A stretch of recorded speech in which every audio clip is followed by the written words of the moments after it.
What's going on, guys? Welcome to another Doctor Who review. Today I'm going to be reviewing the 10th Doctor David Tennant story, Smith and Jones. It is Series 3, Episode 1, the start of Martha's journey with the Doctor, and it's an episode that I've always quite liked. When I did my ranking of series openers quite a few years ago now, I believe I put this as number 1, and it's probably still the case. I've obviously got all these other episodes to go and rewatch and review, but just off the top of my head, this is probably my favourite series opener still. It is such a good story, and yeah, can't wait to review it for you guys today. So anyway, let's get started with the cast. David Tennant as the 10th Doctor. Yep, as usual, he is really good here. The chemistry between David and Freema straight away is there. I think these guys, they get along really well together. The actors, they work very well together.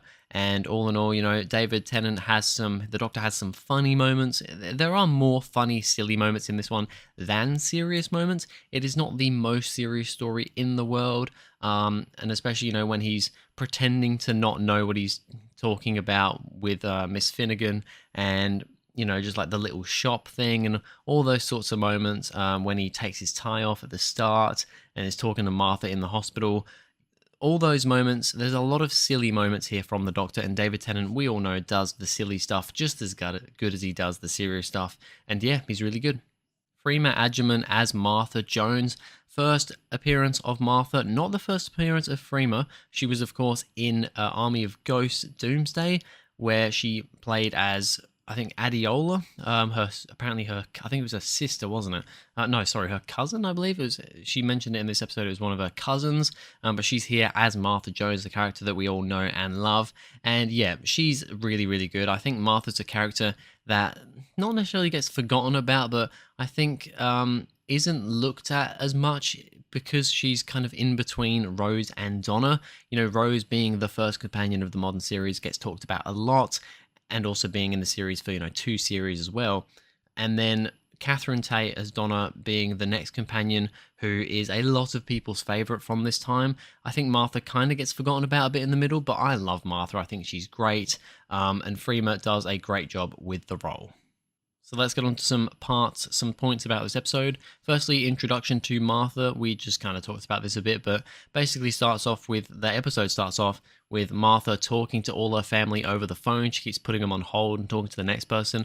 I think it's a great way to introduce Martha, but also to somewhat softly introduce her family. We're talking to her mum, her dad, her kind of stepmom, her dad's girlfriend, her sister, her brother. We're talking to all of them at the start here, and it just gives us a little bit of a glimpse into this whole family. I like how that whole scene goes. We find out that she's a doctor in training at the hospital. She's still kind of going through her training, but yeah, just really interesting stuff and a great start to her character. The hospital is transported to the moon. So yeah, we've got Martha in the hospital. The Doctor's also in the hospital, we find out. And all of a sudden it starts raining, but only over the hospital. It's not raining anywhere else in London, just directly over the hospital.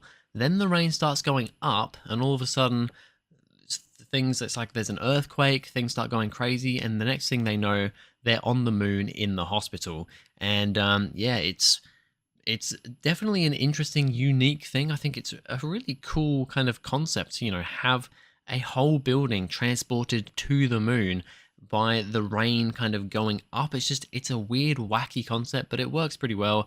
I think the effect of the rain going up looks pretty cool as well. Yeah, cool stuff. Introduction to the Judoon. Now, I love the Judoon. I think they are a great monster. They're not necessarily the villain of the story. That would be more Miss Finnegan, but they are the monster, I'd say, of the story. Of course, the rhino-headed kind of space police, as the Doctor calls them. I think they look pretty cool. Yes, it's just another monster which is kind of based off a human, not a human, well, a humanoid version of an Earth creature, being a rhino. We have that happen a lot. It's maybe a little bit lazy, but I do quite like the Judoon as a monster. They're pretty cool. The fact that they're kind of just space police is a cool concept, and I like how we see them again in the future, but then I never feel like they're overused though. So every time we see them, I'm happy to see them, but I don't feel like they're overused. Miss Finnegan drinks blood to appear as human. So yes, the story is that the Jadoon have taken the hospital up to the moon because they have jurisdiction there. They don't have any jurisdiction on Earth, but they do on the moon because they know that there's a non-human life form on in the hospital that basically needs to go on trial or be killed, and they're trying to find that being, but it's a I think she's called like a plasmavore or something, is it? Like she's basically a shapeshifter. She can shift into whatever she wants. Or maybe not physically, but yeah, with the whole drinking blood thing, she can make herself appear like she is not actually what she is. And so what she does is she drinks people's blood to then appear as human, because the Jadoon are going around with their little scanny thing scanning for human or non-human. So if she drinks human blood, she will appear as human. So that is her big plan here. She ends up drinking, I think his name's Mr. Stoker, kind of the main kind of head doctor at the hospital.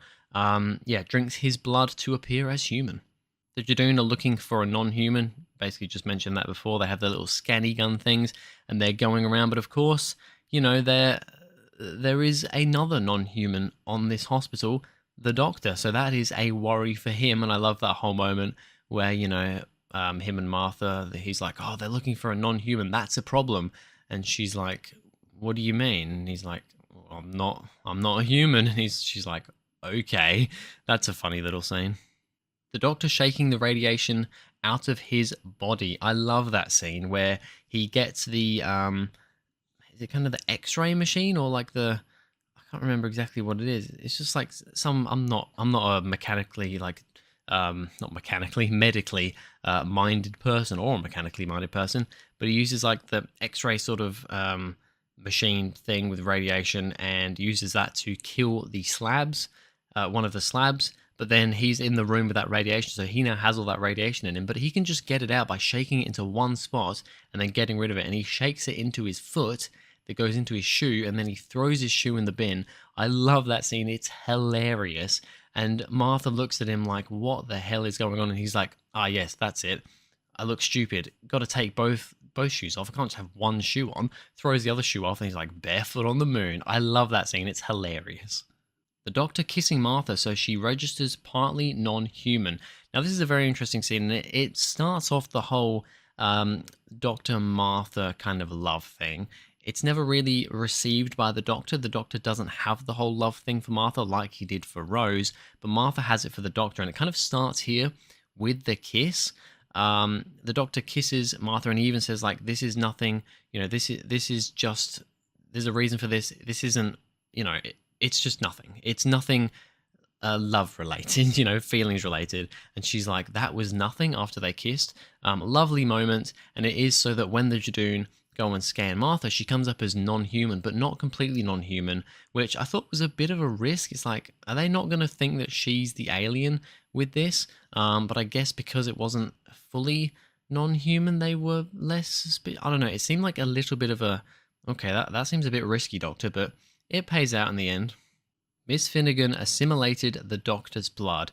Now, this is a stroke of genius from the doctor when Miss Finnegan when he finds Miss Finnegan in kind of the X-ray room, and she needs to take some more blood, and the doctor's pretending that he doesn't know what's going on and that he's not very well. He thinks he's mentioning a few things that's like, oh wow, you know, a normal person wouldn't know that, but he's just like, oh well, you know, I did some GCSEs and some A levels and stuff, didn't really pass them, but you know, I know a few things here and there. But he's kind of pretending to be stupid, but not too stupid.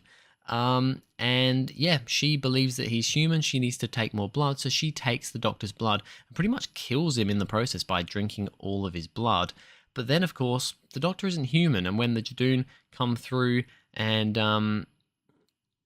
you know, check her again, she comes up as non-human, and then, yeah, she basically spills it all out of what she did of killing the princess or whoever she killed, and she is then killed by the Jadoon. Martha revives the doctor, and he shuts the machine off. So, yeah, the doctor's pretty much dead. Martha manages to resuscitate him somehow. I'm not really sure how that works. If he's been completely drained of blood, I don't think resuscitating someone with CPR is going to help. But yeah, it is what it is. I guess I have a little bit of an issue with that, but we'll just put that to one side. And then yeah, they're all running out of air because the Jadoon have left by this point, but they they don't really want to help out with, because they're like, we've done what we came here to do, so see you later, we're not here to save your asses. And they just leave. So the doctor gets revived, he shuts off the machine that was going to like basically blow up, and now they're just going to hope that the Jadoon will transport the hospital back down to Earth again, which they do. It starts raining on the moon. I love that scene of Martha, it's raining on the moon, and then they come back to Earth and they're all saved. So that is Smith and Jones, an episode that I really do quite enjoy. A great series opener. I think it's a great introduction to Martha, the dynamic between the two, and yeah, it's just really, really good. Great monster in the Jadoon, and all around, not a whole lot of bad stuff to say about it. I'm going to give Smith and Jones a 9 out of 10. It's not a perfect story because there are a few issues here and there, but all in all, just an episode to slap on and watch and not really think too much about. This is one of my go-tos, honestly. If I do just want to watch an episode just to kind of veg out for a bit, this is one that I would go to. It's just such a fun watch. You can just sit down and just not really think about it and have a good time. So a 9 out of 10 for Smith and Jones. But anyway, that's going to be it for this video, guys. Thank you very much for watching. If you enjoyed, please go ahead, like and subscribe, and I'll see you guys in the next video.